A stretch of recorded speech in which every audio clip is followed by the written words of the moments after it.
How you living, my Patriots? So I caught up with Garland Favorito just a short while ago, and man, did he bring some fire. He updated us on everything Georgia, including this bit of evidence which his team presented at the hearing about Stacey Abrams. Fire! He also updated us on his hearing that's coming up on the 21st, in which Richard Barron, the elections director, may be testifying. Yes, please. And he updated us on what's happening with the involvement from the Secretary of State's office as well. The full episode of the live in which this clip was cut from is down below in my description. Just click on the Odyssey link and subscribe there. All right, grab your sweet tea and enjoy the interview. There's also something coming out this morning from CD Media in Georgia. And have you heard this stuff about Stacey Abrams, Garland?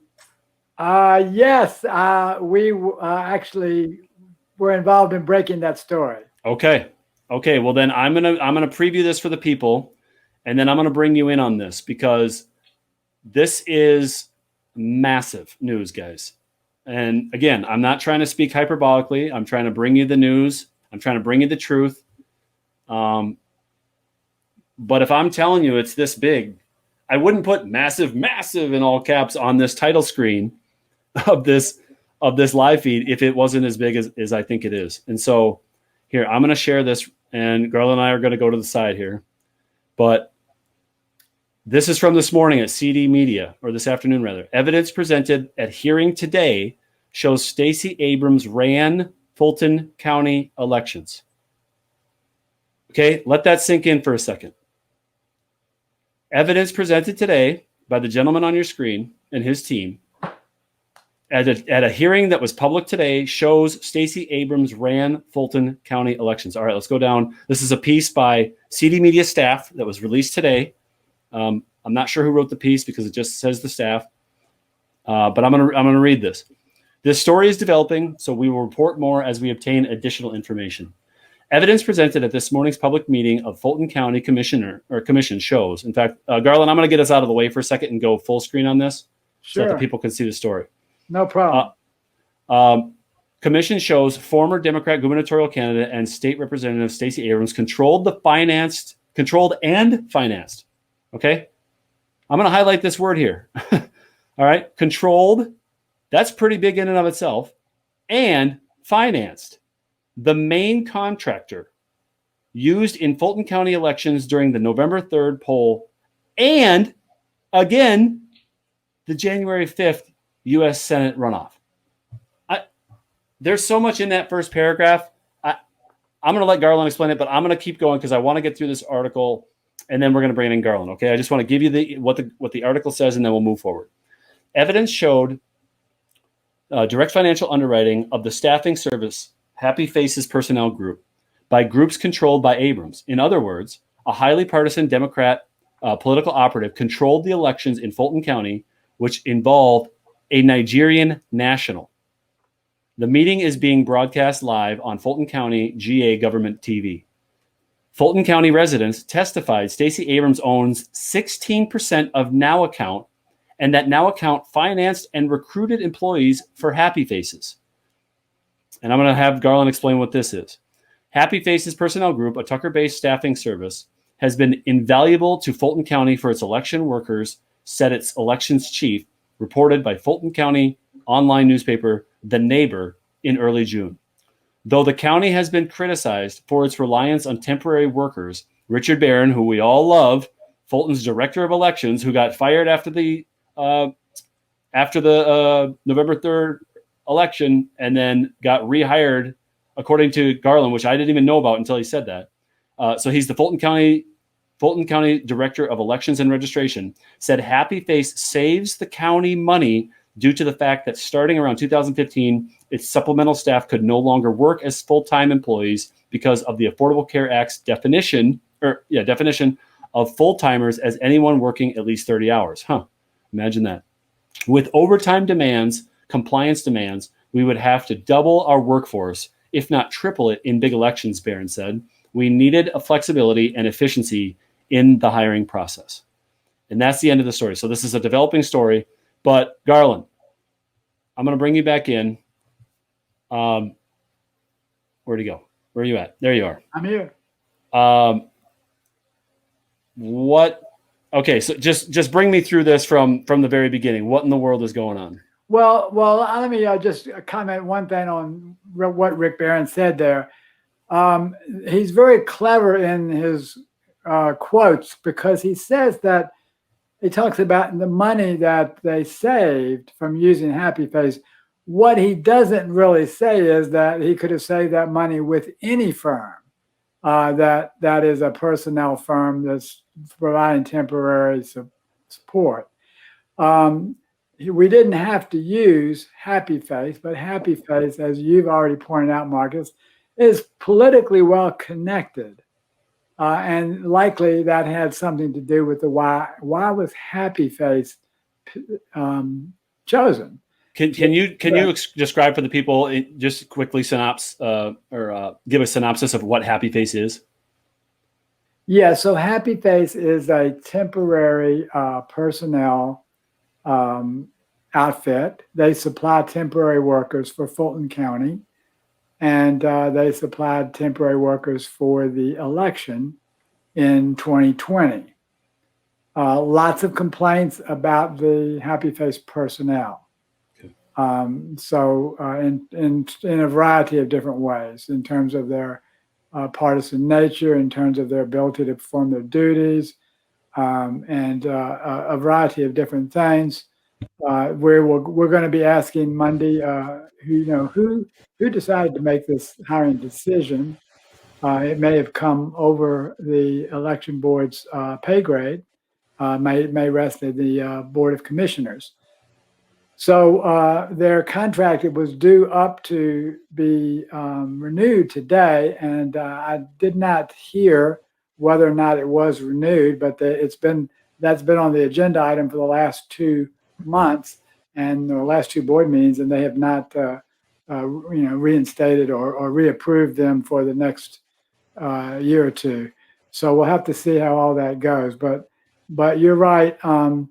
The Happy Face, the primary creditor guarantor was for Happy Face. So in other words, they back Happy Face's ability to pay their employees and so on. That guarantor was the Now Account Group, and Stacey Abrams does own over 15% of an equity stake in that firm. Wow. So extremely politically connected there. So what is this then that we're looking at here? It seems to be an email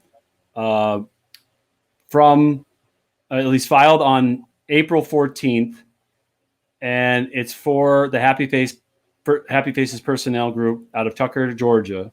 Yeah. What is this document that we're looking at here? Which is not Fulton County, by the way. Okay. What's interesting is Fulton County is using a temp agency that's outside of Fulton County.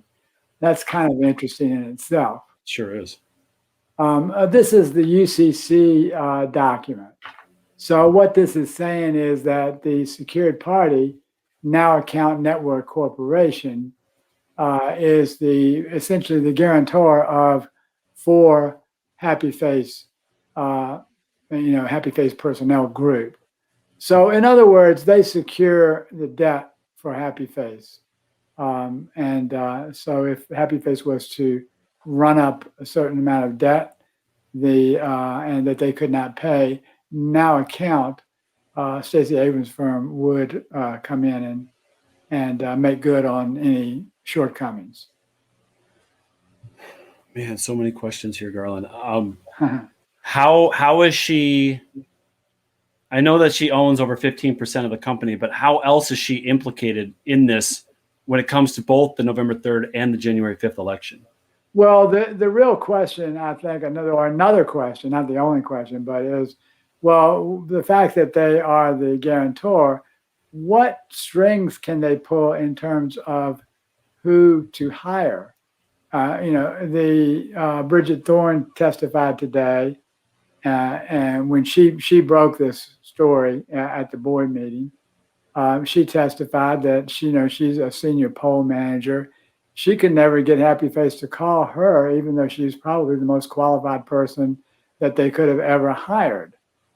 So why didn't they call her? Or did she not fit the agenda or profile of people that they were looking for? Was her political background not what they wanted? Are they hiring only certain people with certain political affiliations or political leanings? All of these questions are need to be answered. Yeah. And it's going to probably take a while before we get answers to all of these questions. So what were some of the duties that these people were being hired to do in those elections? They handled the ballots. They were instrumental in scanning, in recounting, in they, I think, played a role in the hand count audit, I believe. Wow. And they were, in all likelihood, involved in the mail-in ballot processing and possibly even the absentee ballot tracking list, just for a few things. And that's only a few of the possibilities that they may have been involved in. I mean, it says here, this is the UCC that we're looking at here. I'll reshare the screen. This is the UCC that we're looking at from 2017. I mean, is this implying that this was set up all the way back in 2017? Potentially? Well, yes. I mean, Happy Face's personnel group has been used for several years. It's not new. There was a contract that's been in place and approved by the board for several years. And they were used in the midterms, correct? Yes. In the 18 midterms. Yes, I believe they were. Okay. Man. I mean, that could weigh heavily on the judge Amiro on Monday, the 21st, when you guys go see him for the motions hearing that you're going to be at.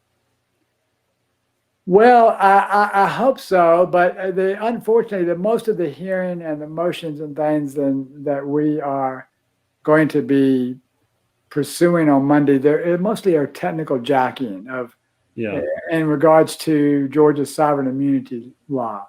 And we are the guinea pigs for that law change that happened in the 1st of January. So, new questions have been raised about who do you sue under this condition and that condition.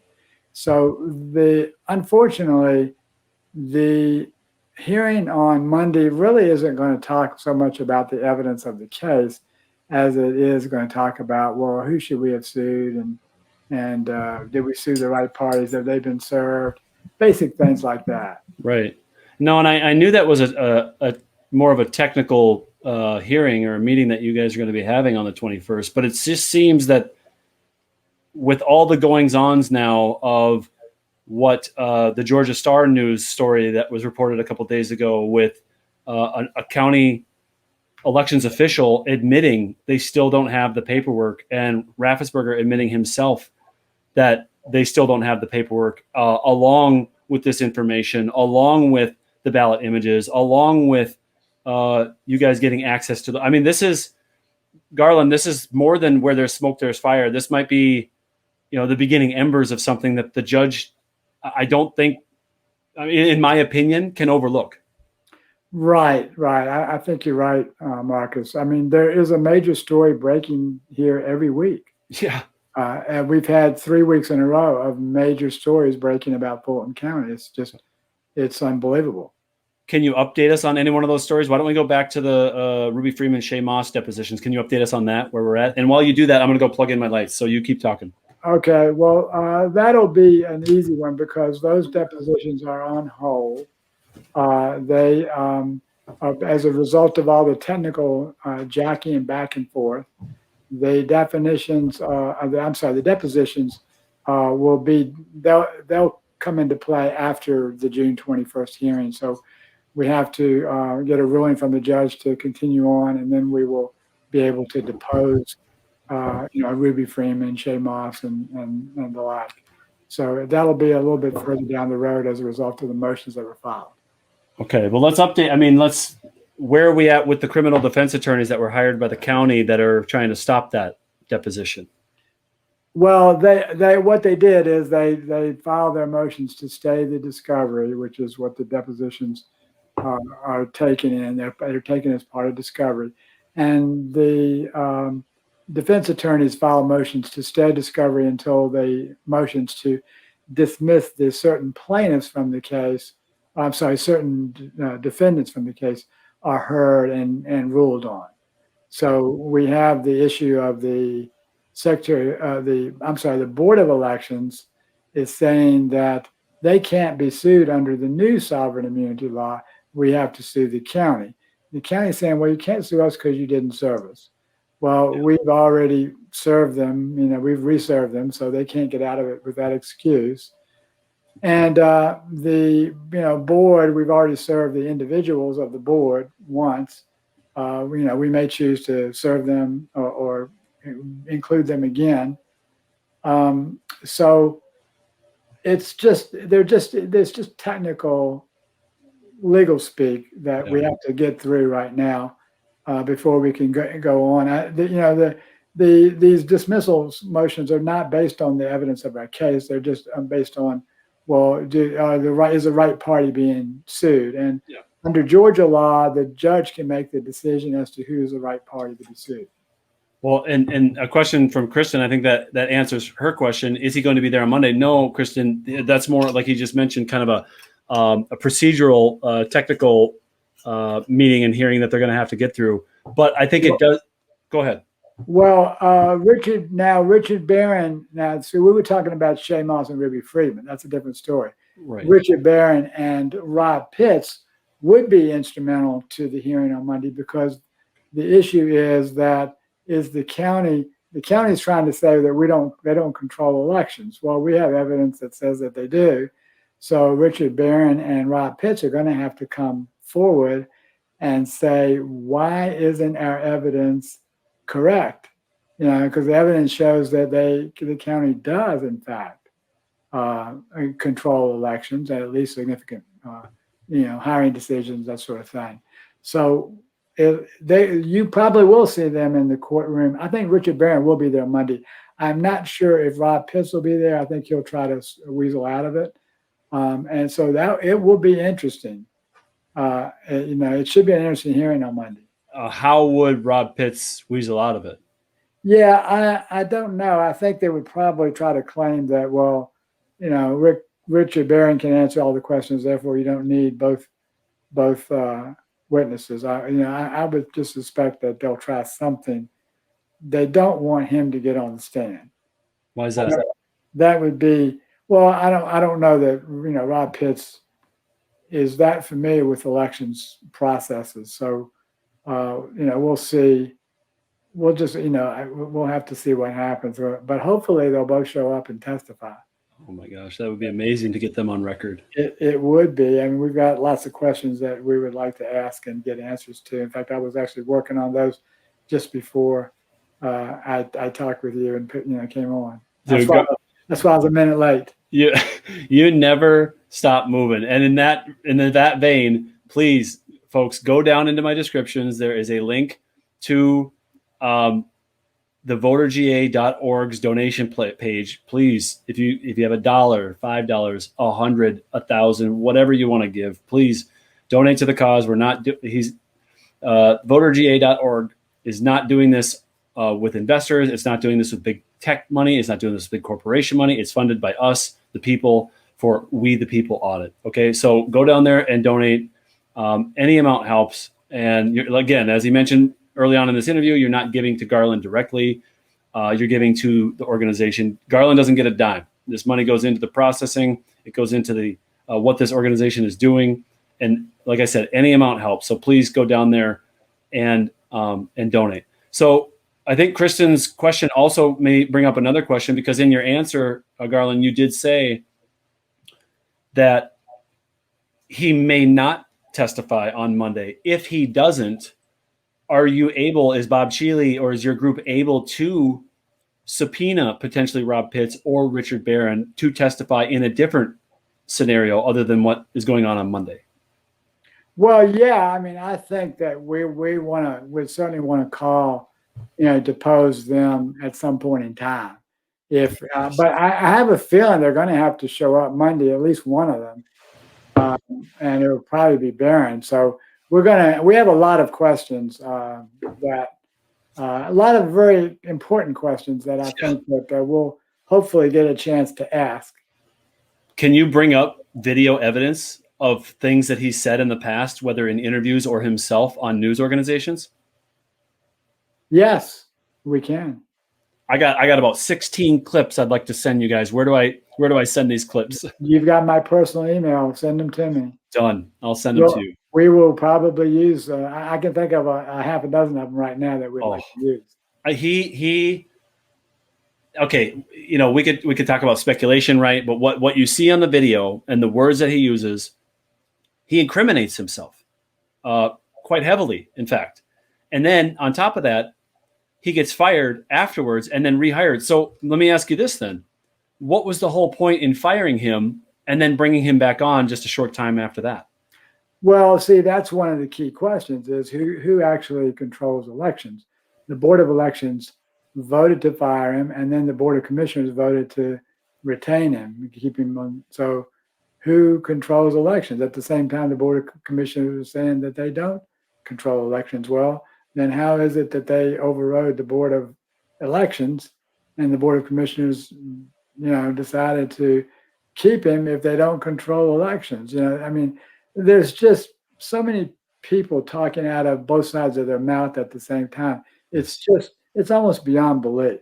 That's been Georgia's MO since day one. You've seen the Senate subcommittee hearings and the damning information that came out there. And then you see Gabriel Sterling at the bottom of the Capitol steps in this massive echo chamber, literally and figuratively giving some, bad description of how the machines weren't hooked up to the internet. And then potentially they were, but they weren't at the time. And then he starts spouting off about people being doxxed and threats being administered against the Secretary of State's wife and everything.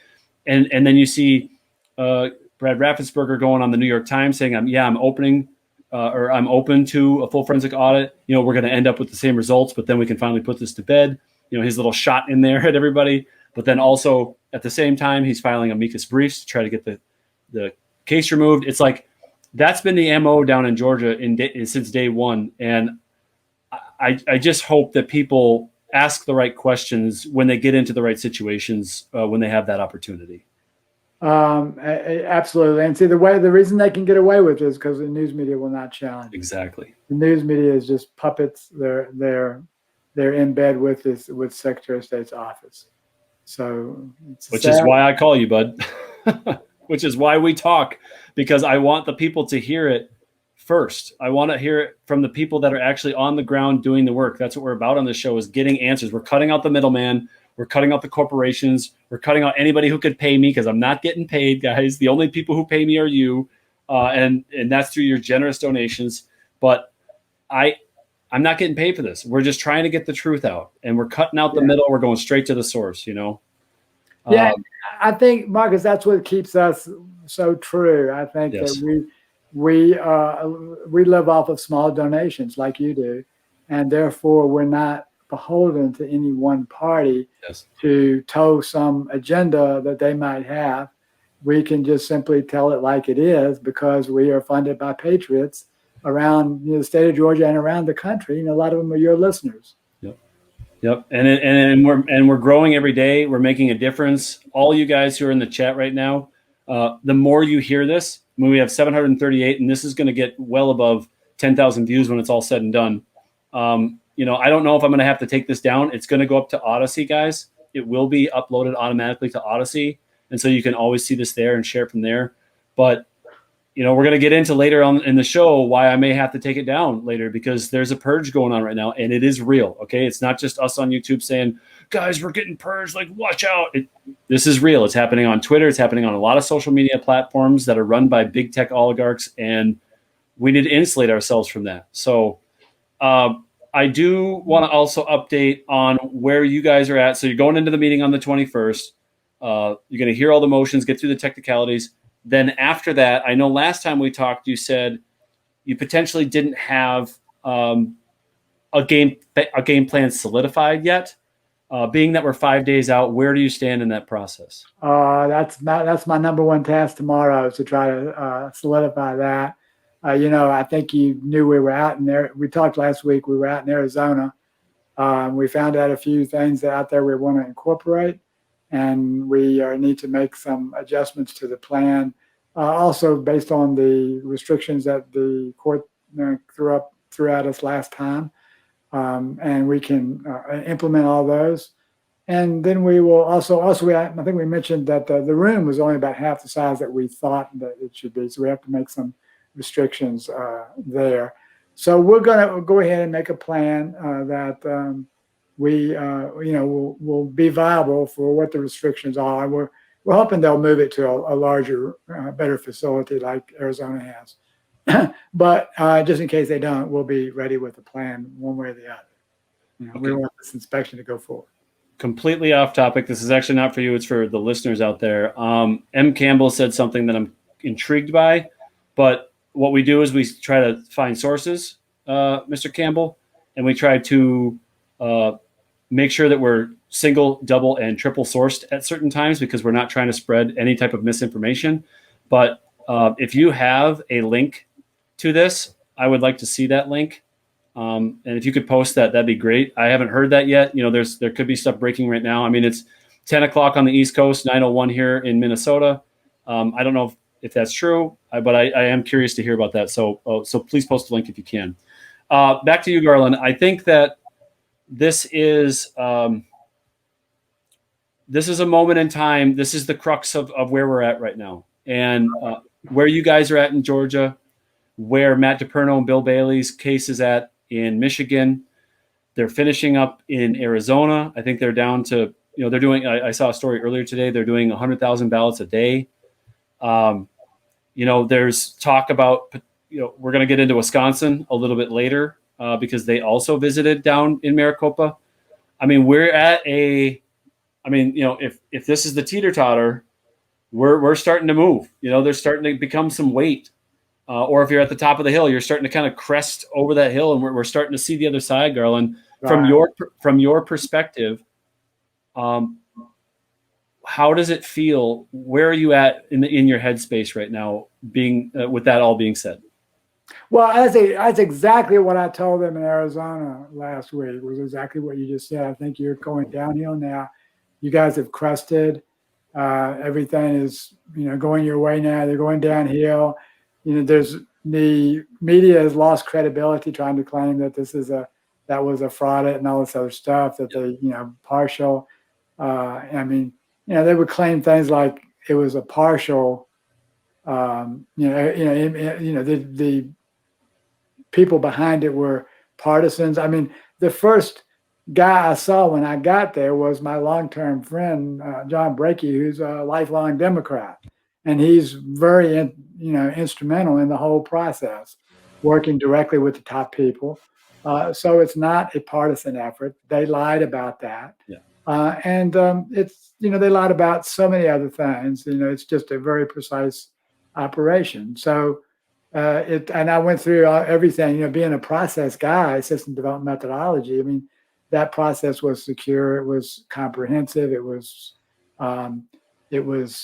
very precise, and it was transparent. You can watch it from any one of 9 cameras in the comfort of your own home. So I think that you're dead on that. Everything now, with all the delegations coming out, all of a sudden that audit has gotten tremendous credibility. There's nobody can really dispute it anymore. But I think the thing I enjoyed the most was when the Attorney General told Merrick Garland and DOJ that if they wanted to come down and mess with the audit, they could possibly plan to spend time in an Arizona prison. Oh, Bainovich, man, I loved that move. Like Wendy Rogers kind of got the ball rolling, and then Bainovich just hit it out of the park.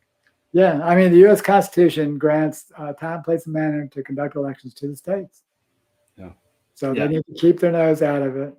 Man, if everybody had the courage that the people of Arizona and these legislators in Arizona had, I mean, that's what you're showing in Georgia, Garland. You are a standard bearer, an independent, nonpartisan. You've fought for multiple parties in multiple elections over the years.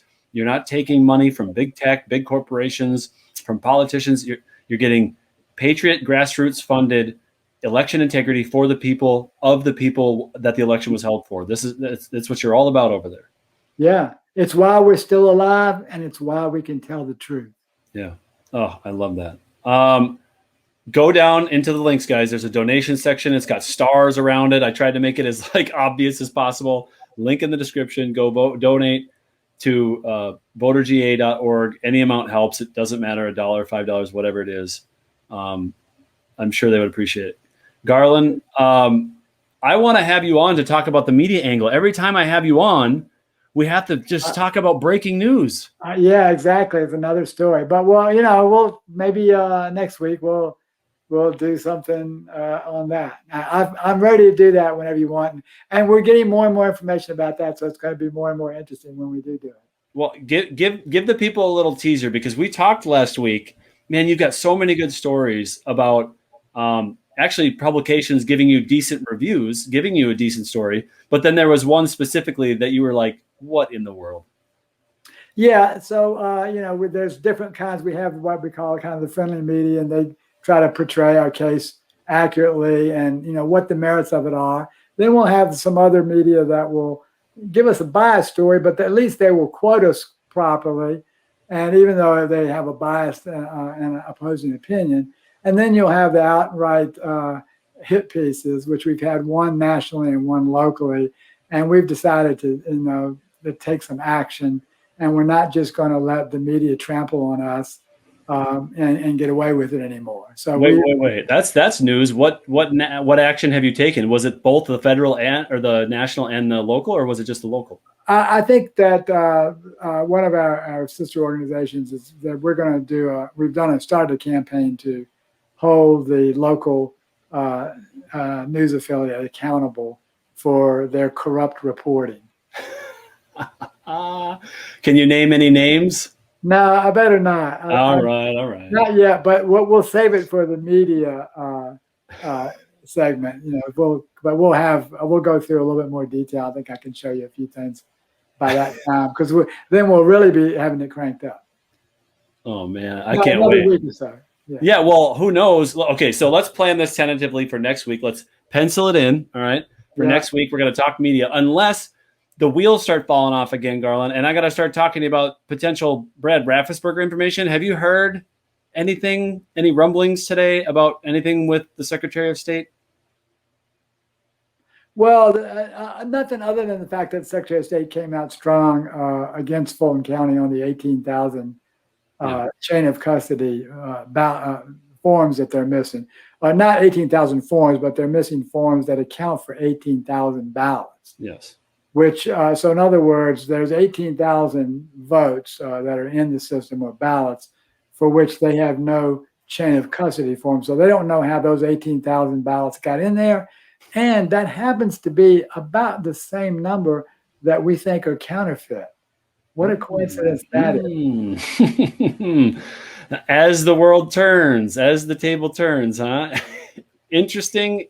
It gets more and more interesting by the day. And I think it's, now I don't know the exact number, but I think it's in the 12,000 range. The election was certified at. What was 12,000? Do you know? Yeah, there was about a 12,000 vote margin, just a little under, a couple hundred votes under. And those drop boxes where those chain of custody documents cannot be confirmed or found from also have tons of questions behind them, because around the state of Georgia, they were granted money from the CTCL, which is Mark Zuckerberg's nonprofit organization that gave money all over the country to give drop boxes specifically in Georgia. So, I mean, this is, guys, listen, we're presenting the news, okay? We're not speculating. We're not going out there and saying this is this, that is that. We're bringing you information, all right? Maybe we're using words that YouTube doesn't like, but I'm going to thumb my nose at YouTube because I'm bringing you the news. I'm not trying to incite anything. I'm not trying to bring anybody into a place that they don't want to be or that they shouldn't be. This is just straight facts. We're interviewing Karen Taylor from auditthevotepa.com. She just subpoenaed Senator David Argall tonight in person, which is such a badass move, by the way. Wow.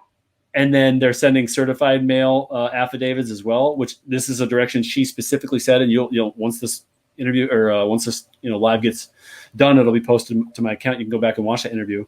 But they don't want to go down that route, Garland. The people, these ladies who are trying to get to voter integrity in Pennsylvania, they don't want to start serving their senators with affidavits, especially the senators that have the ability to call for an audit on their own without other legislative approval. I mean, this is the elections board that has the ability in Pennsylvania to say, yeah, let's look at these ballots. And they have the majority there too. So, the meeting that she had with him, she said she kind of hemmed and hawed he kind of hemmed and hawed and kind of bounced around their answers. Well, I think she said 10 days, Garland, the legislators breaking until September.